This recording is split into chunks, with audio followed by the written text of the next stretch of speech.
Hello, good morning everyone. Welcome to Sukh's Race Exam. Good morning everyone. Welcome to Sukh's Race Exam. जल्दी जल्दी से live आ जाइए और session को ज़्यादा से ज़्यादा अपने दोस्तों के साथ शेयर कीजिए। जल्दी से लाइव आ जाइए और सेशन को ज़्यादा से ज़्यादा अपने दोस्तों के साथ शेयर कीजिए। कल हमारी क्लास नहीं हो पाई थी क्योंकि कुछ टेक्निकल इशू आ गया था, इस वजह से हमारी क्लास नहीं हो पाएगी थी। तो प्रधानमंत्री और मंत्रिपरिषद, क्या प्रधानमंत्री और मंत्रिपरिषद, ये टॉपिक आपका कल कंप्लीट नहीं हो पाया था, राइट? क्या ये टॉपिक कंप्लीट नहीं हो पाया था? तो आज हम इसी पे डिस्कस करेंगे कि प्रधानमंत्री और मंत्रिपरिषद होता क्या है, राइट? तो कल की क्लास कंप्लीट नहीं हो पाई थी, आज करेंगे हम स्टार्ट। ठीक है, स्टार्ट करें, जल्दी से लाइव आ जाइए और सेशन को ज़्यादा से ज़्यादा दोस्तों के साथ शेयर कीजिए। टॉपिक क्या रहेगा आज का हमारा? तो आज का रहेगा प्रधानमंत्री मंत्रिपरिषद। वॉइस वीडियो क्लियर है आप सबको? जल्दी बताओ मुझे, वॉइस वीडियो क्लियर है? जल्दी बताओ, वॉइस वीडियो क्लियर है? फिर स्टार्ट करें क्लासेस, टॉपिक स्टार्ट करें, जल्दी बताओ मुझे, जल्दी बताओ, फिर क्लास स्टार्ट करें। वॉइस वीडियो क्लियर है? जल्दी बताओ, फिर बाद में बोलते मैम वॉइस नहीं आ रही। जल्दी से बताओ मुझे, वॉइस वीडियो क्लियर है? स्टार्ट करें। तो आज का जो टॉपिक रहेगा, क्या पढ़ेंगे हम? प्रधानमंत्री मंत्रिपरिषद। ये मैंने मोटा मोटा सा कल पढ़ा दिया था, बट टेक्निकल इश्यू की वजह से वॉइस नहीं आ रही थी, राइट? तो आज हम फिर से इसे एक बार रिपीट कर लेते हैं। Good morning everyone. तो क्या आर्टिकल 74 क्या कहता है कि आर्टिकल 74 के तहत क्या कहता है? राष्ट्रपति की सलाह और सहायता के लिए, क्या आर्टिकल 74 कहता है कि राष्ट्रपति की सलाह और सहमति के लिए, क्या सलाह और सहायता के लिए एक मंत्रिपरिषद होगी। क्या होगी? मंत्रिपरिषद। मंत्रिपरिषद का मतलब होता है कि ये हमारे इसमें क्या बहुत सारे मंत्री होंगे। क्या ये एक परिषद है, इसमें बहुत सारे मंत्री होंगे जो क्या करेंगे? राष्ट्रपति की हेल्प करेंगे, जिसे जो उसे क्या करेंगे? हेल्प करेंगे, सलाह देंगे किसी भी मुद्दे पर, राइट? किसी भी उस पर। तो जिसका प्रधान कौन होगा? प्रधानमंत्री होगा। मंत्रिपरिषद का जो हेड होता है, जो प्रधान होता है, कौन होता है? अध्यक्ष कौन होता है? तो वो होता है प्रधानमंत्री, राइट? तो मंत्रिपरिषद का प्रधान कौन होगा? प्रधानमंत्री होगा। ये कौन सा आर्टिकल कहता है? तो आर्टिकल 79। कौन सा आर्टिकल 79 कहता है कि राष्ट्रपति की सलाह के लिए, क्या राष्ट्रपति की सलाह और सहायता के लिए एक मंत्रिपरिषद होगी जिसका प्रधान प्रधानमंत्री होगा, राइट? जिसका अध्यक्ष कौन होगा? प्रधानमंत्री होगा। ये मैंने कल आपको पढ़ाया था, राइट? ये मैंने कल आपको पढ़ा दिया था। और क्या कहता है? प्रधानमंत्री की नियुक्ति राष्ट्रपति करता है। प्रधानमंत्री की नियुक्ति कौन करता है? तो राष्ट्रपति करता है, राइट? कौन करता है प्रधानमंत्री की नियुक्ति? तो राष्ट्रपति करता है। और राष्ट्रपति ही क्या मंत्रिपरिषद की नियुक्ति करता है? क्या करता है? राष्ट्रपति ही मंत्रिपरिषद के जितने भी मंत्री हैं उनकी क्या करता है? नियुक्ति। बट किसकी एडवाइस लेकर, किसकी सहायता से? प्रधानमंत्री की सहायता से। क्या? तो यहाँ पे लिख देते हैं मंत्रिपरिषद की नियुक्ति, क्या मंत्रिपरिषद। सबको दिख रहा है अच्छे से? मंत्रिपरिषद, मंत्रिपरिषद की नियुक्ति, मंत्रिपरिषद की नियुक्ति राष्ट्रपति, क्या राष्ट्रपति प्रधानमंत्री की किस पर? प्रधानमंत्री की सलाह पर, या फिर राष्ट्रपति की मंत्रिपरिषद की नियुक्ति राष्ट्रपति प्रधानमंत्री की सलाह पर करता है, सहायता पर। प्रधानमंत्री की सलाह पर करता है, राइट? सलाह पर करता है, राइट? किसकी नियुक्ति करता है? तो वो होती है मंत्रिपरिषद। मंत्रिपरिषद के अंदर कौन कौन मंत्री होंगे, किस किस विभाग के मंत्री होंगे, ये सारी चीजें कौन करता है? प्रधानमंत्री। बस किससे एडवाइस लेता है? वो प्रधानमंत्री से। क्यों लेता है? क्योंकि वो उसका हेड होता है। क्या मंत्रिपरिषद का प्रधानमंत्री जो होता है वो हेड होता है, राइट?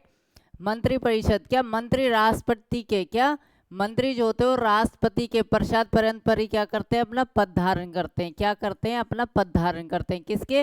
राष्ट्रपति, राइट? क्लियर है यहाँ तक चीजें? और क्या कहता है आर्टिकल 75 का 3 क्लॉज? क्या आर्टिकल 75? मंत्रिपरिषद, क्या मंत्रिपरिषद सामूहिक रूप से किसके प्रति उत्तरदायी होगी, किसके प्रति जवाबदेही होगी? तो वो होगी लोकसभा के प्रति। क्या मंत्रिपरिषद किसके प्रति सामूहिक जिम्मेदारी होगी या फिर किसके प्रति उत्तरदायी होगी? तो वो होगी लोकसभा के प्रति। किसके प्रति होगी? लोकसभा के प्रति, राइट? कौन सा आर्टिकल कहता है? तो आर्टिकल 79 का क्लॉज 3 कहता है। क्या आर्टिकल 75, सॉरी, आर्टिकल 75 का क्लॉज 3 कहता है कि जो मंत्रिपरिषद होगी वो लोकसभा के प्रति उत्तरदायी होगी। लोकसभा उससे किसी भी चीज पर, किसी भी मुद्दे पर क्या सवाल पूछ सकती है और उसको आंसर देना पड़ेगा, कंपलसरी है, वो उत्तरदायी है, राइट? क्लियर है यहाँ तक चीजें? कहाँ गए यार सारे के सारे? जल्दी बताओ मुझे। आज कहाँ है? सोचा था आज क्लास नहीं होगी, राइट?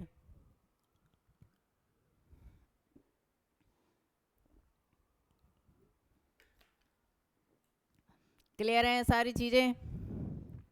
वॉइस वीडियो क्लियर है? जल्दी बताओ मुझे, वॉइस वीडियो का कोई इशू तो नहीं है? जल्दी बताओ मुझे, कोई इशू है तो अभी बताओ। लोकसभा क्या एक अविश्वास प्रस्ताव होता है? क्या होता है? एक अविश्वास। अविश्वास का मतलब होता है कि हमें लोकसभा पे विश्वास नहीं है। तो अगर अविश्वास लोक प्रस्ताव लोकसभा में प्रस्तावित किया जाता है और वो एक्सेप्ट हो जाता है, तो पूरे ही लोकसभा को क्या, जितने भी लोकसभा के मेंबर है सबको क्या देना पड़ता है? त्याग पत्र देना पड़ता है। क्या देना पड़ता है? सभी को त्याग पत्र देना पड़ता है। पूरे मंत्रिमंडल को, जितने भी लोकसभा में है, संपूर्ण मंत्रिमंडल को क्या, त्याग पत्र देना पड़ता है। अगर लोकसभा में विश्वास प्रस्ताव आ गया तो सारा का सारा जो लोकसभा है वो भंग हो जाएगी और सारे मेंबर्स जितने भी उन सबको क्या देना पड़ेगा? त्याग पत्र देना पड़ेगा, राइट? क्लियर है यहाँ तक चीजें? कहाँ लाया जाता है कहाँ लाया जाता है विश्वास प्रस्ताव? तो ये लोकसभा में लाया जाता है। कई बार क्वेश्चन आ जाता है कि अविश्वास प्रस्ताव, क्या अविश्वास प्रस्ताव किस सभा में लाया जाता है? प्रस्ताव क्वेश्चन आ जाता है निम्न सदन या फिर उच्च सदन। और क्या आ जाता है? या फिर बोल देते लोकसभा राज्यसभा, या फिर क्या बोलते थे? स्थायी या अस्थायी सदन। तो स्थायी का मतलब क्या है? उच्च सदन। और स्थायी कौन से होते हैं? तो वो राज्यसभा को क्या बोला जाता है? उच्च सदन बोला जाता है, स्थायी सदन बोला जाता है। और क्या बोला जाता है? और राज्यसभा, राइट? इनमें से कोई भी ऑप्शन आए, निम्न सदन आए, लोकसभा आए या अस्थायी सदन, तो आंसर क्या होगा? लोकसभा रहेगा। निम्न सदन रहेगा इसका, राइट? अस्थायी सदन रहेगा। तो अगर क्वेश्चन आ जाए कि अविश्वास प्रस्ताव किस सदन में लाया जाता है, तो वो निम्न सदन में, अस्थायी सदन में या लोकसभा में, राइट? क्लियर है यहाँ तक चीजें? क्लियर है? आगे बढ़े तो अगर लोकसभा में अविश्वास प्रस्ताव आ गया तो वहां पे क्या, पूरे ही मंत्रिपरिषद को क्या देना पड़ेगा? त्याग पत्र देना पड़ेगा। पूरी लोकसभा भंग हो जाएगी, राइट? राज्यसभा कभी भंग नहीं होती है, क्यों? क्योंकि वो स्थायी सदन होता है, राइट? और क्या कुछ इंपोर्टेंट पॉइंट्स है? ये क्या है? ये कुछ इंपोर्टेंट पॉइंट है, जैसे कि भारत की सबसे पहली महिला प्रधानमंत्री कौन थी? तो वो थी इंदिरा गांधी। कौन थी? इंदिरा गांधी भारत की सबसे पहली महिला प्रधानमंत्री बनी थी, राइट? यहाँ तक चीजें क्लियर है? और क्या कहता है ये कि मोरारजी देसाई जो थे, ये क्या मिसलेनियस है क्वेश्चन है, यहाँ से भी बहुत बार पूछ लेते हैं। जैसे कि सबसे ज्यादा उम्र का प्रधानमंत्री कौन था, राष्ट्रपति कौन था, राइट? तो सबसे ज्यादा उम्र की एज में जो प्रधानमंत्री बना था कौन था? वो मोरारजी देसाई। और सबसे कम उम्र में कौन बना था? तो वो बना था राजीव गांधी, राइट? कौन? राजीव गांधी की एज सबसे कम थी, मोरारजी देसाई की सबसे ज्यादा थी। क्लियर है यहाँ तक चीजें? और क्या है? 6 ऐसे प्रधानमंत्री थे जो प्रधानमंत्री बनने से पहले मुख्यमंत्री रह चुके थे, जो मुख्यमंत्री थे। कौन कौन कौन थे वो? तो वो थे पहले मोरारजी देसाई, दूसरा चौधरी चरण सिंह, तीसरा वीपी सिंह, चौथा पीवी सिंधु, पांचवा एचडी राव और छठा कौन था? नरेंद्र मोदी। ये 6 ऐसे पर्सन थे जो पहले प्रधानमंत्री बनने से पहले मुख्यमंत्री थे, राइट? मुख्यमंत्री क्या होता है? किसी भी प्रदेश का अध्यक्ष, राइट? किसी प्रदेश का मुख्यमंत्री, राइट?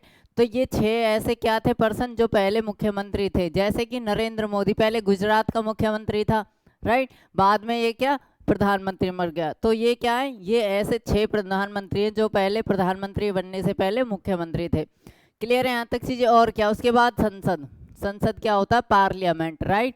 क्या? पार्लियामेंट। सबको अच्छे से दिख रहा है? पार्लियामेंट क्या कहता है? संसद क्या मतलब है? किस आर्टिकल के अंडर आता है संसद? तो संसद संविधान के भाग 5, क्या संविधान के भाग और आर्टिकल 79 से 122, क्या संविधान के भाग 5 और अनुच्छेद 79 से 122 तक संसद का प्रावधान है। क्या है? संसद का प्रावधान है। संसद का प्रावधान है। प्रावधान का मतलब क्या होता है कि उसकी जो प्रोसेस, प्रक्रिया है कि संसद का जो गठन है किस तरह से होगा, संरचना है किस तरह से होगी, प्रक्रिया है किस तरह से होगी, या फिर उसकी जो पावर्स हैं वो क्या है।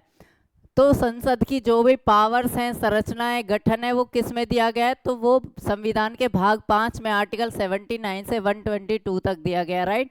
कहाँ तक? आर्टिकल 79 से 122 तक दिया गया है कि जो संसद है वो क्या रहेगा, उसका प्रोसेस क्या रहेगा, उसकी संरचना क्या होगी और उसका गठन कैसे होगा, राइट? तो क्या आता है संसद के अंडर? तो आर्टिकल 79 क्या कहता है? आर्टिकल 79 क्या कहता है कि भारत का संसद, क्या भारत का संसद राष्ट्रपति, राज्यसभा और लोकसभा, क्या राष्ट्रपति, राज्यसभा और लोकसभा से मिलकर बनता है, क्या से मिलकर बनता है, मिलकर बनता है या फिर होता है। संसद की जो डेफिनेशन है वो क्या है, मान के चलो ये संसद है, इसके अंदर क्या होना चाहिए, राष्ट्रपति होना चाहिए, क्या राष्ट्रपति होना चाहिए। और कौन से दो सदन है, क्या लोकसभा और क्या राज्यसभा, ये दो सदन है। इन तीनों के कॉम्बिनेशन से क्या बनता है, संसद पार्लियामेंट बनता है, राइट। इन तीनों के कॉम्बिनेशन से क्या बनता है, पार्लियामेंट बनता है। क्लियर है यहाँ तक चीजें, जल्दी बताओ मुझे, यहां तक समझ आ गया संसद किस आर्टिकल में है, तो आर्टिकल 79 कहता है, राइट, आर्टिकल 79 कहता है। और क्या कहता है, और क्या कहता है कि कोई भी विधेयक, क्या कोई भी विधेयक, हम कोई भी कानून लागू करवाते हैं उससे पहले क्या विधेयक बनाते हैं, राइट। जब विधेयक पारित हो जाता उसके बाद ही वो लागू होता है, राइट। तो कोई भी विधेयक तब तक कानून नहीं बनता जब तक, कब तक, कोई भी विधेयक जब तक कानून नहीं बन सकता जब तक उसे राष्ट्रपति की क्या अनुमति नहीं मिल जाती, उसे स्वीकृति नहीं मिल जाती। जब तक राष्ट्रपति किसी भी विधेयक को अपनी अनुमति नहीं दे देता, अपने हस्ताक्षर नहीं कर देता, अपनी अनुमति नहीं दे सकता, वो क्या कानून नहीं बन सकता, तब तक वो क्या रहेगा, वो विधेयक ही रहेगा। तो राष्ट्रपति की स्वीकृति क्या है, बहुत इंपॉर्टेंट है, क्या है ये, बहुत इंपॉर्टेंट है। तो कोई भी विधेयक तब तक कानून नहीं बन सकता जब तक राष्ट्रपति की स्वीकृति उसे नहीं मिल सकती, जब तक अनुमति नहीं मिलती, राइट। क्लियर है यहाँ तक चीजें, आगे बढ़े, यहाँ तक चीजें क्लियर है, जल्दी बताओ मुझे, आज कहाँ गए सारे, जल्दी बताओ। सोचा था आज क्लास नहीं होगी, राइट। अब बात कर लेते हैं हम राज्यसभा। अभी संसद की बात की थी, राष्ट्रपति का मैंने बता दिया था, उपराष्ट्रपति आप सबको पढ़ा दिया था। अब बात करते हैं राज्यसभा। संसद का है ये, क्या है, एक सदन है, राइट, स्थायी सदन, क्या है ये, स्थायी सदन है। स्थायी सदन या फिर स्थायी सदन या फिर उच्च सदन, क्या उच्च सदन और राज्यसभा, इन तीनों में से कोई भी नाम आए तो क्या है, समझ लेना एक ही है। तीनों का जो मीनिंग है वो सेम है, क्या तीनों का जो मतलब है वो सेम है, राइट। तो जो राज्यसभा है इसमें सदस्यों की संख्या कितनी है, 250, सदस्यों की संख्या कितनी है, 250। करंट में कितनी, 238, 238 सदस्य।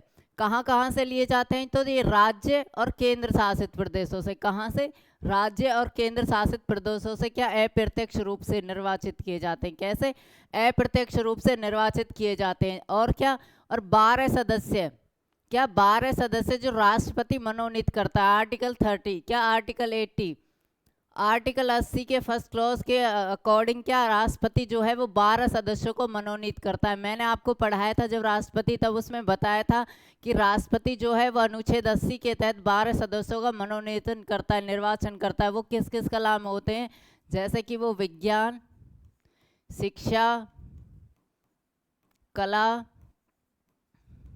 साहित्य आदि, इन सब में जिनके पास अच्छा एक्सपीरियंस होता है, क्या इन सारे क्षेत्रों में जिनके पास अच्छा एक्सपीरियंस होता है वहां से राष्ट्रपति 12 सदस्यों का क्या करता है, निर्वाचन करता है, मनोनीत करता है, राइट।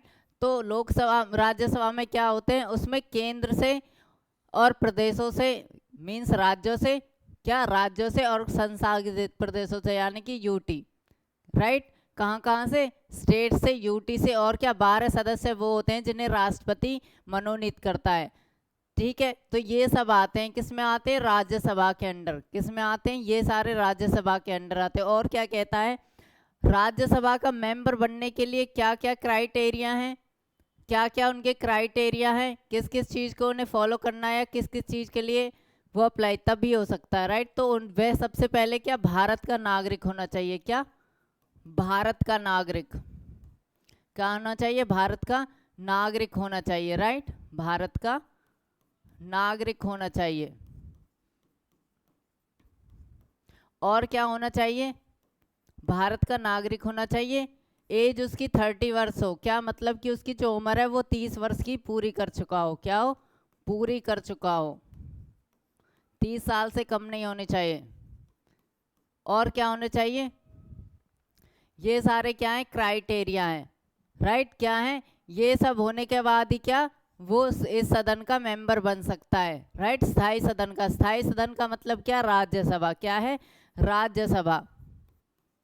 क्या, राज्यसभा। ये राज्यसभा क्या है, स्थायी सदन है, राइट। यहाँ तक चीजें क्लियर है, जल्दी बताओ मुझे, यहाँ तक सबको अच्छे से समझ आ रहा है, चीजें क्लियर है? कोई डाउट है किसी को? जल्दी बताओ, कोई डाउट है? अगर किसी को कोई डाउट है तो बताओ मुझे, जल्दी बताओ। कोई डाउट है तो जल्दी बताओ मुझे। सबको अच्छे से समझ आ रहा है? ये क्या है, स्थायी सदन है। यहाँ पे जो कार्यकाल होता है वो कितना होता है, कार्यकाल तो यहाँ पे 6 वर्ष का होता है। कितना, 6 वर्ष। जैसे लोकसभा में 5 वर्ष का कार्यकाल होता है, टाइम पीरियड होता है, यहाँ पे होता है 6 वर्ष का। ये स्थायी सदन है, 6 वर्ष का होता है। यहाँ पे कोई भी जो मेंबर आते हैं वो प्रत्येक 2 वर्ष पर, क्या, हर एक 2 वर्ष पर 1/3 मेंबर क्या होते हैं, उनके सेवानिवृत्त होते हैं। क्या, सदस्य सेवानिवृत्त मतलब रिटायर हो जाते हैं। हर कितने, 2 वर्ष के अंतराल पर 1/3 सदस्य। ये परमानेंट होता है। क्या, ये परमानेंट सदन होता है, स्थायी सदन होता है। और 6 वर्षों के अंतराल पर ऐसे 2-2 साल के क्या होते रहते हैं, हर 2 साल में 1/3 मेंबर, राइट। राज्यसभा का हर 2 वर्ष में 1/3 मेंबर की क्या रिटायरमेंट होती रहती है, राइट। क्लियर है यहाँ तक चीजें? किस आर्टिकल के अंडर है, तो ये आर्टिकल 83 के 1 क्लॉज, क्या आर्टिकल 83 के अंडर आता है कि जो राज्यसभा का कार्यकाल है वो 6 वर्ष का रहेगा और हर एक 2 साल में क्या, हर 2 साल में 1/3 सदस्यों का रिटायरमेंट होती रहेगी, राइट। क्लियर है यहाँ तक चीजें? जल्दी बताओ मुझे, क्लियर है? आगे बढ़े। और क्या कहता है, राज्यसभा की विशेष शक्तियां। राज्यसभा के पास जो स्पेशल पावर्स हैं, क्या क्या हैं, क्या क्या पावर्स हैं, तो उसके पास अखिल भारतीय सेवा के सृजन का अधिकार है। क्या है राज्यसभा के पास, कि वो अखिल भारतीय सेवा जो है उसका सृजन कर सकता है। अखिल भारतीय सेवा क्या होती है, 3 तरह की होती है। क्या, अखिल भारतीय सेवा जो है वो 3 प्रकार की होती है। क्या, 3 तरह की होती है, 3 प्रकार की होती है। कौन कौन सी होती है, कौन कौन सी होती है, तो वो होती है, सबसे पहले आता है आईएएस, आईएएस, सेकंड पे आता है आईएफएस या आईपीएस, और थर्ड पे आता है आईएफएस।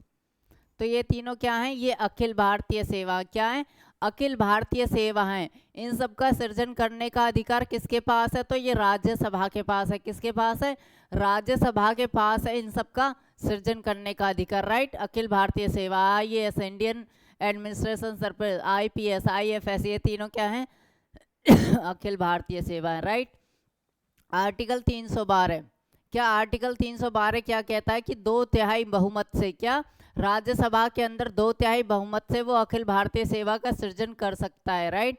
2/3 बहुमत से क्या कर सकता है, वो अखिल भारतीय सेवा का सृजन कर सकता है। उसको ये पावर दी हुई है।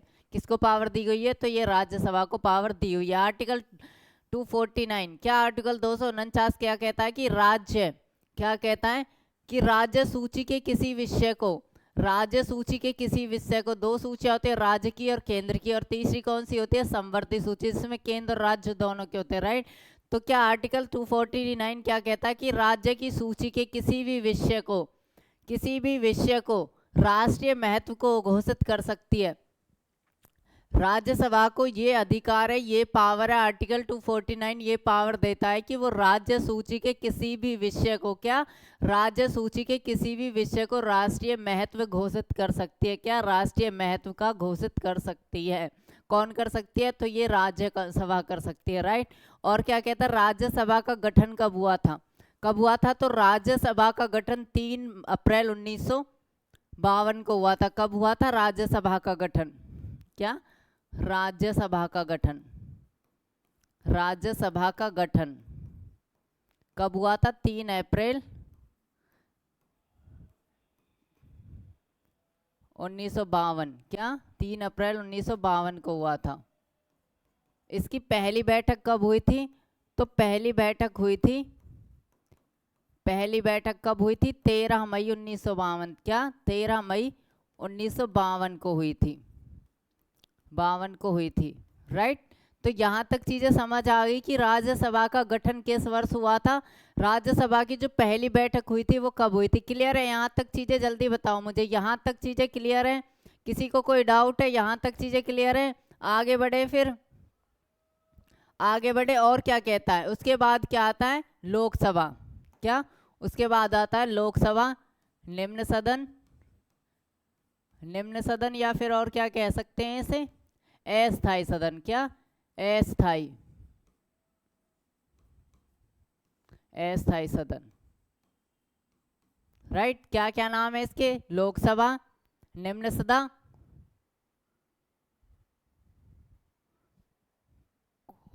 भाई साहब शिट,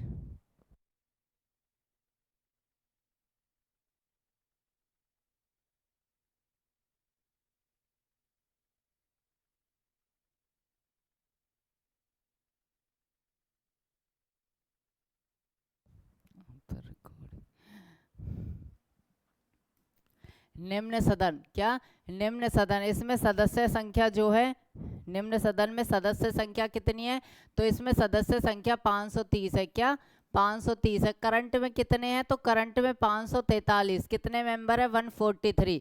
करंट में कितने सदस्य हैं, तो 143 है। क्या, 524 राज्यों से, 19 केंद्र शासित प्रदेशों से। क्या, वर्तमान में कितने, 145 है। क्या है, वर्तमान में 145 है। राइट, क्लियर है, यहाँ तक चीजें कितनी है, क्लियर है। तो वर्तमान में कितने मेंबर है, तो 143 है। वर्तमान में कितने सदस्य हैं, 543 है, जिनमें से 524 क्या है, राज्य से लिए गए। क्या, 524 राज्य से और 19 सदस्य केंद्र शासित प्रदेशों से। क्या, 19 कहाँ से लिए, केंद्र शासित प्रदेशों से लिए गए हैं। इसका जो कार्यकाल होता है वो कितना होता है, 5 वर्ष। क्या, कार्यकाल 5 वर्ष का होता है, 5 वर्ष का होता है, होता है। क्या, कार्यकाल, राइट, कार्यकाल 5 वर्ष का होता है। मंत्रिपरिषद जो होती है वो क्या होती है, लोकसभा के प्रति सामूहिक रूप से उत्तरदायी होती है। मैंने अभी बताया था आपको कि जब प्रधानमंत्री क्या होता है, लोक इसका मंत्रिपरिषद का अध्यक्ष होता है, और अभी इसमें बताया था कि मंत्रिपरिषद क्या है, लोकसभा के प्रति उत्तरदायी होती है। तो सेम यही है कि मंत्रिपरिषद जो है वो लोकसभा के प्रति उत्तरदायी होती है सामूहिक रूप से। इसका मतलब हुआ कि पूरी मंत्रिपरिषद जो है, ये पूरी की पूरी मंत्रिपरिषद क्या है, लोकसभा के प्रति, किसके प्रति, लोकसभा के प्रति। क्या, लोकसभा के प्रति उत्तरदायी होती है। क्या होती है, प्रति उत्तरदायी होती है, लोकसभा के प्रति उत्तरदायी होती है। राइट, होती है। ये लोकसभा, ये क्या है, तो ये है मंत्रिपरिषद। क्या, मंत्रिपरिषद, राइट, ये लोकसभा के प्रति क्या होती है, उत्तरदायी होती है। इसे कभी भी क्या, ये आंसर ले सकती है। इसकी जो एज लिमिट है, इसका सदस्य बनने के लिए जो एज है वो क्या है, 25। क्या है, 25 वर्ष की आयु। क्या, 25 वर्ष की आयु पूरी कर चुका हो, पूरी कर चुका हो, कर चुका हो। क्या, इसका सदस्य बनने के लिए कर चुका हो, लोकसभा का सदस्य बनने के लिए, लोकसभा का सदस्य बनने के लिए, सदस्य बनने के लिए। राइट, इसका जो क्राइटेरिया है, जैसे राज्यसभा के लिए बताया था 30, उसी तरह से क्या 25, लोकसभा का क्या है 25। राइट, राज्यसभा का बताया था। क्लियर है यहाँ तक चीजें, जल्दी बताओ मुझे कि 30 वर्ष होनी चाहिए, उसी तरह से लोकसभा की कितनी होनी चाहिए, तो 25 वर्ष होनी चाहिए। क्लियर है यहाँ तक चीजें, आगे बढ़े, क्लियर है, आगे बढ़े। उसके बाद क्या, लोकसभा अध्यक्ष और उपाध्यक्ष, लोकसभा के जो अध्यक्ष और उपाध्यक्ष होते हैं अब उन पे चर्चा करते हैं। राइट, लोकसभा के जो अध्यक्ष और उपाध्यक्ष हैं उन पे बात करते हैं। तो क्या आर्टिकल 93, क्या आर्टिकल 93 कहता है कि लोकसभा अपने सदस्यों में से ही, क्या आर्टिकल क्या कहता है, आर्टिकल 93 कहता है कि लोकसभा अपने सदस्यों में से ही अध्यक्ष और उपाध्यक्ष का चुनाव करती है। क्या करती है, अपने सदस्यों में से एक अध्यक्ष और एक उपाध्यक्ष का चुनाव करते हैं। ये कौन कहता है, तो ये आर्टिकल 93 कहता है कि लोकसभा जो है अपने लिए एक अध्यक्ष होता है और एक उपाध्यक्ष, वो कहाँ से चुनती है, तो वो अपने ही मेंबर में से, जो उनके 543 मेंबर होते हैं उनमें से ही चुनती है कि एक अध्यक्ष होगा और एक उपाध्यक्ष होगा। राइट, अध्यक्ष उपाध्यक्ष को और उपाध्यक्ष अध्यक्ष को त्याग पत्र देता है, अगर उन्हें त्याग पत्र देना है। राइट, अध्यक्ष को त्याग पत्र देना तो वो किसे देगा, उपाध्यक्ष को देगा। उपाध्यक्ष को अगर त्याग पत्र देना तो वो अध्यक्ष को देगा, राइट। तो वो एक दूसरे को क्या त्याग पत्र दे सकते हैं, राइट। उनको ये राइट है, उनको ये अधिकार है कि वो एक दूसरे को त्याग पत्र दे सकते हैं। क्लियर है। उसके बाद कोई विधेयक, हम कोई भी विधेयक लेके जाते हैं, कोई भी विधेयक वो धन विधेयक है या नहीं, ये कौन डिसाइड करता है? तो ये लोकसभा डिसाइड करती है। कौन? तो ये लोकसभा अध्यक्ष डिसाइड करता है कि कोई भी विधेयक वो धन विधेयक है या नहीं है, राइट। कौन करता है? तो ये लोकसभा का अध्यक्ष डिसाइड करता है कि वो धन विधेयक है या नहीं। क्या धन विधेयक है या नहीं?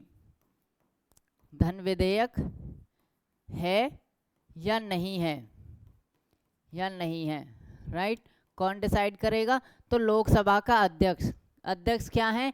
यहाँ है। क्या यहाँ है अध्यक्ष? जो क्या लोकसभा के सदस्यों से ही चुना जाता है, जो लोकसभा के सदस्यों से चुना जाता है, लोकसभा के सदस्यों से चुना जाता है, से चुना जाता है, राइट। तो वो अध्यक्ष डिसाइड करता है कि ये धन विधेयक है या नहीं है, राइट। यहाँ तक चीजें क्लियर हैं सबको? अच्छे से समझ आ गया? जल्दी बताओ मुझे, यहाँ तक चीजें क्लियर है? आगे और क्या है? कुछ इंपोर्टेंट नोट्स हैं। क्या? कुछ इंपोर्टेंट नोट्स, जैसे आर्टिकल 108। क्या आर्टिकल 108 क्या कहता है? वो संयुक्त, क्या कहता है? वो संयुक्त अधिवेशन का प्रावधान किया गया। आर्टिकल 108 के अंदर क्या है? संयुक्त अधिवेशन का प्रावधान किया गया है, राइट। संधि अधिवेशन क्या होता है? जब दोनों बैठकें बुलाई जाती है, दोनों सदने, राइट। तो संयुक्त अधिवेशन राष्ट्रपति द्वारा बुलाया जाता है। राष्ट्रपति को यह अधिकार होता है कि वो संयुक्त अधिवेशन बुला सकता है, वो संयुक्त बैठक बुला सकता है, राइट। तो ये किस आर्टिकल के अंदर है? तो ये आर्टिकल 108।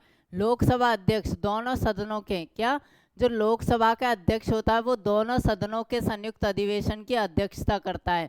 ये किस आर्टिकल में? तो आर्टिकल 118 का क्लॉज 4 कहता है कि जो लोकसभा का अध्यक्ष होता है वो ही दोनों सदनों की क्या करता है? अध्यक्षता करता है। क्या करता है? वो संयुक्त अधिवेशन की अध्यक्षता करता है, राइट। ये लोकसभा हो गई, ये राज्यसभा हो गई। तो इसकी जो अध्यक्षता है वो कौन करेगा? जो लोकसभा का क्या होगा? अध्यक्ष होगा। क्या? अध्यक्ष होगा, अध्यक्ष होगा, राइट। जब उनका संयुक्त अधिवेशन होता है, संयुक्त अधिवेशन की जो अध्यक्षता करता है वो कौन करता है? जो लोकसभा का अध्यक्ष होता है। अध्यक्ष मैंने बताया था कि अध्यक्ष कौन होता है? वो लोकसभा का ही मेंबर में से एक अध्यक्ष और एक उपाध्यक्ष चुनते हैं, तो उनमें से ही होता है, राइट। तो इन संयुक्त अधिवेशन का अध्यक्ष कौन होता है? लोकसभा का अध्यक्ष। ये किस आर्टिकल में है? तो ये आर्टिकल 118 के 4 क्लॉज कहता है, राइट। यहाँ तक चीजें क्लियर हैं? और क्या? प्रथम लोकसभा अध्यक्ष, राइट। यहाँ से भी क्वेश्चन आ जाता है कि सबसे पहले जो लोकसभा का अध्यक्ष बना था वो कौन था? तो वो था जीवी मावलंकर। क्या था? जीवी मावलंकर। और उपाध्यक्ष कौन था? एम अनंत शयनम। क्या? एम अनंत शयनम आयंगर, ये था उपाध्यक्ष, राइट। क्लियर है यहाँ तक चीजें? ये अध्यक्ष था और ये क्या था? उपाध्यक्ष, उपाध्यक्ष। यहाँ तक चीजें क्लियर हैं? सबको समझ आ गया? जल्दी बताओ मुझे, यहाँ तक सबको समझ आ गया अच्छे से? और क्या? पहली महिला लोकसभा अध्यक्ष कौन थी? मीरा कुमार। जो सबसे पहली लोकसभा अध्यक्ष बनी थी तो वो कौन थी? मीरा कुमार। कौन थी? मीरा कुमार, पहली महिला अध्यक्ष। क्या? पहली महिला अध्यक्ष, पहली लोकसभा महिला अध्यक्ष थी, राइट। जैसे पहली प्रधानमंत्री इंदिरा गांधी थी, ठीक उसी तरह से पहली लोकसभा अध्यक्ष कौन थी? Meira Kumar, right. Pro tem speaker, pro tem speaker क्या होता है? प्रोटेम स्पीकर जो होता है वो लोकसभा के सदस्यों से ही एक सदस्य उठाया जाता है और उसको अध्यक्ष बनाया जाता है, प्रोटेम स्पीकर बनाया जाता है, जब तक कि लोकसभा के सारे सदस्यों को शपथ दिलाई जाती है, राइट। उसके थ्रू ही क्या किया जाता है? उसे शपथ दिलाई जाती है। उन सारे कामों के लिए क्या? प्रोटेम स्पीकर को बनाया जाता है। क्या? ये टेम्पररी होता है। क्या होता है? ये टेम्पररी होता है। जब सारा शपथ वगैरह हो जाती है तो इसका जो वो है पावर्स है उसको ख़त्म कर दिया जाता है, प्रोटेम स्पीकर को ख़त्म कर दिया जाता है, राइट। तो ये टेम्पररी टाइम के लिए बनाया जाता है, ये शपथ दिलाने के लिए लोकसभा के मेंबर वगैरह को, राइट। तो इस तरह से प्रोटेम स्पीकर जो होता है वो लोकसभा के मेंबर को, वो क्या? मेंबर्स को शपथ, सदस्यों को शपथ दिलाने, सदस्यों को शपथ दिलाने, उनका कार्यभार संभालने, उनका कार्यभार संभालने आदि के लिए संभालने के लिए, संभालने आदि के लिए, कुछ समय के लिए, क्या कुछ समय के लिए अध्यक्ष बनाया जाता है, राइट, अध्यक्ष बनाया जाता है, बनाया जाता है, राइट।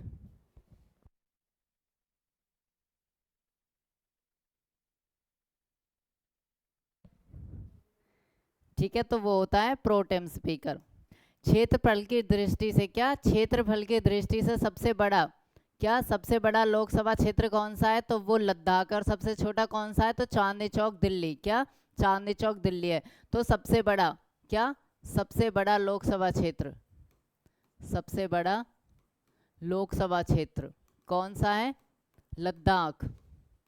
कौन सा है लोकसभा क्षेत्र, तो वो है लद्दाख, क्या है लद्दाख। और सबसे छोटा कौन सा है, तो वो है चांदनी चौक, सबसे छोटा कौन सा, चांदनी चौक दिल्ली, राइट, चांदनी चौक दिल्ली, ये सबसे छोटा है। ठीक है, क्वेश्चन आ जाएगी सबसे बड़ा लोकसभा कौन सा है, सबसे बड़ा लोकसभा कौन सा है, तो लद्दाख है। और सबसे छोटा कौन सा है, चांदनी चौक दिल्ली है। यहाँ तक चीजें क्लियर हैं आप सबको, समझ आ गया, आगे बढ़े फिर, जल्दी बताओ, यहाँ तक चीजें क्लियर हैं। और क्या उसके बाद संसद की वित्तीय समितियाँ, क्या संसद की वित्तीय समितियाँ कौन कौन सी हैं, तो सबसे पहले होगी लोक लेखा समिति, क्या सबसे पहले लोक लेखा समिति। यहाँ पे जो सदस्यों की संख्या है वो कितनी है, तो वो सदस्यों की संख्या जो है वो 22 है, कितनी है 22 है। इसमें 15 जो सदस्य होते हैं वो लोकसभा से लिए जाते हैं और 7 सदस्य राज्यसभा से लिए जाते हैं, कहाँ से, राज्यसभा से लिए जाते हैं। टोटल कितने हो गए 22, राइट। इसका काम क्या होता है, तो इसका काम होता है कि इन सदस्यों के जो भी मेंबर, इस समिति के जो भी मेंबर्स हैं उनके राजस्व को देखना, क्या संसद के जो भी राजस्व वगैरह, राजस्व और वित्तीय व्यय को देखना, क्या राजस्व व वित्तीय व्यय कि कहाँ पर कितना यूज हो रहा है, वित्तीय व्यय को देखना, व्यय को देखना कि कहाँ पर कितना खर्च हो रहा है। राजस्व का मतलब क्या होता है, फाइनेंस, तो कहाँ पर कितना व्यय हो रहा है, इन सारी चीज़ों को देखना क्या काम होता है, इसी समिति का काम होता है, राइट। कौन सी समिति का, तो लोक लेखा समिति, मतलब लेखा जोखा रखना। लेखा जोखे का मतलब होता है कि पूरा हिसाब किताब रखना, राइट। ठीक है, क्या मोटा मोटा सा इसका जो है हिसाब किताब रखना, हिसाब किताब रखना, ये है इसका काम। क्लियर है। दूसरी समिति कौन सी है, लोकसभा अध्यक्ष के द्वारा नियुक्ति होती है। इसके जो अध्यक्ष होता है उसकी नियुक्ति कौन करता है, तो जो लोकसभा का अध्यक्ष होता है वो इसकी नियुक्ति करता है, किसकी, लोक लेखा समिति के जो अध्यक्ष होता है, राइट। और क्या है, प्राक्कलन समिति। उसके बाद क्या है, प्राक्कलन समिति। इसमें क्या, जो सदस्यों की संख्या होती है वो 30 होती है, कितनी, सदस्यों की संख्या जो है वो 30 होती है। ठीक है, सेम उसी तरह से इसमें भी लोकसभा राज्यसभा के मेंबर लिए जाते हैं। ठीक है, ये लोकसभा होती है। क्लियर है यहाँ तक चीजें। क्या है इसका काम, क्या है इसका काम भी सेम ही है, क्या इसके काम भी है। इन सारी समितियों का काम क्या होता है कि लोका झोका रखना, जो भी समितियां गठन हुआ उन सबका क्या लेखा झेखा रखना, ये सब है। सार्वजनिक उपक्रम समिति, क्या सार्वजनिक उपक्रम समिति, इसमें कितने मेंबर्स होते हैं, तो इसमें भी 22 मेंबर होते हैं, क्या इसमें भी 22 मेंबर होते हैं। जो 15 मेंबर हैं वो कहाँ से, लोकसभा से लिए जाते हैं और 7 मेंबर कहाँ से, राज्यसभा से लिए जाते हैं, राइट। कहाँ से लिए जाते हैं, तो राज्यसभा से लिए जाते हैं। उसके बाद कुछ इंपॉर्टेंट शब्दावलियाँ हैं, जैसे कि शून्यकाल। शून्यकाल किसे कहते हैं, तो जो शून्यकाल होता है वो दोनों सदनों में, क्या जब दोनों सदनों में प्रश्नकाल खत्म हो जाता है, एक दूसरे से सवाल पूछने वाला जो कार्यकाल है वो खत्म हो जाता है, तो 12 से 1 बजे के बीच, क्या 12 से 1 बजे के बीच के टाइम पीरियड को क्या बोलते हैं, तो शून्यकाल बोलते हैं, राइट। क्या बोलते हैं, टाइम उसको क्या बोलते हैं, तो उसे शून्यकाल बोलते हैं। आपने बहुत बार डिबेट देखी होगी, राइट। कभी राज्यसभा लोकसभा चैनल निकाल के देखिए तो वहाँ पे डिबेट देखना, या फिर संसद चैनल करके आता वहाँ पे डिबेट देखना। जब उनकी डिबेट खत्म हो जाती है, एक दूसरे से सवाल जवाब होना खत्म हो जाता है, उसके बाद जो टाइम पीरियड होता है 12 से 1 बजे के बीच में, उसे बोलते हैं शून्यकाल। क्या बोलते हैं, शून्यकाल बोलते हैं। उसके बाद क्या होता है, विनियोग विधेयक। क्या विनियोग विधेयक, विनियोग विधेयक का क्या मतलब होता है? इसका मतलब होता है कि भारत की संचित निधि से धन निकाला जा सकता है। ये कब निकाला जाता है? जब भारत को धन की जरूरत होती है, वो बजट लेके आता है, उसके अकॉर्डिंग कम पड़ जाता है फाइनेंस वगैरह, तो क्या तब धन की जरूरत जो पड़ती है और वहाँ पे धन निकालने के लिए हमें ये विधेयक लाना पड़ता है। क्या भारत की जो संचित निधि है वहाँ से धन निकालने के लिए हमें विनियोग विधेयक लाना पड़ता है, उसी को ही क्या बोलते हैं? विनियोग विधेयक। तो इसका मतलब हुआ कि जो भारत की संचित निधि है उससे धन निकालने की जो प्रक्रिया, जो प्रोसेस है, उसको क्या बोलते हैं? विनियोग विधेयक, राइट। इसमें संचित निधि पर भारतीय व्यय हेतु अनुदान की मांग शामिल है। क्या है इसमें? संचित निधि पर भारतीय व्यय हेतु क्या है? अनुदान की मांग भी शामिल है, राइट। अब समझ आ गया यहाँ तक चीजें? सबको अच्छे से समझ आ गया? जल्दी बताओ मुझे, सबको चीजें क्लियर है? आगे बढ़े। और क्या कहता है? उसके बाद आता है वित्त विधेयक। क्या? वित्त विधेयक, राइट। उसके बाद क्या है? वित्त विधेयक। वित्त विधेयक में क्या है? जो राजस्व तथा व्यय से संबंधित होता है, वित्त विधेयक कहलाता है। जिसमें राजस्व और व्यय, व्यय मीन्स खर्चे, जो भी राजस्व और व्यय हैं वो वित्त विधेयक होता है, उसे वित्त विधेयक कहते हैं। जिसमें राजस्व और व्यय का लेखा जोखा होता है, मतलब इनका हिसाब किताब होता है, राइट। हिसाब है किताब होता है, राइट। क्लियर है?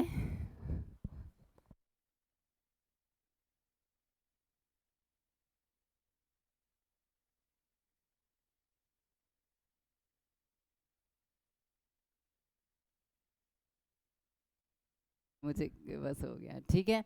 वित्त विधेयक क्या है? जो राजस्व और व्यय को, ठीक है, कि कितना खर्च हो गया, इन सारी चीजों को जो दिखाता है वो क्या कहलाता है? वित्त विधेयक। धन विधेयक क्या होता है?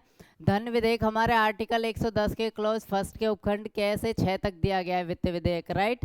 वित्त विधेयक का उल्लेख किया गया है कि किन विषयों से संबंधित विधेयक है, धन विधेयक है या फिर ये वित्त विधेयक है। इसे केवल लोकसभा में ही पास किया जाता है, राइट। मैंने बताया अभी था कि जो वित्त विधेयक है ये क्या लोकसभा का जो अध्यक्ष होता है वही डिसाइड करता है कि ये वित्त विधेयक है, सॉरी वो धन विधेयक है या नहीं। तो जो धन विधेयक है वो आर्टिकल 110 में आता है। क्या? उपखंड क से 6 तक। कहाँ से कहाँ तक? उपखंड क से 6 तक उल्लेखित है। और धन विधेयक उल्लेखित संबंधित विधेयक है और क्या धन विधेयक कहलाते हैं। जो कैसे 6 तक में जो दिया गया है, अगर वो इन सारी चीज़ों को फॉलो करता है, इन सारी चीज़ों के अंडर में आता है, तो वो धन विधेयक है, अदरवाइज वो धन विधेयक नहीं है। इसे कहाँ पर पेश किया जा सकता है? तो धन विधेयक को केवल लोकसभा में ही पेश किया जा सकता है, राज्यसभा में नहीं, राइट। कहाँ पर? सिर्फ लोकसभा में, सिर्फ लोकसभा में ही पेश किया जा सकता है, पेश किया जा सकता है, लाया जा सकता है, किया जा सकता है, राइट। तो यहाँ पे आपके विधेयक कंप्लीट हो गए हैं। किसी को कोई डाउट है यहाँ तक? जल्दी बताओ, अगर कोई डाउट है किसी को तो जल्दी बताओ। फिर आज की क्लास हम यहीं पे ख़त्म करते हैं, राइट। आज की क्लास हम यहीं पे ख़त्म करते हैं। किसी को कोई डाउट है यहाँ तक?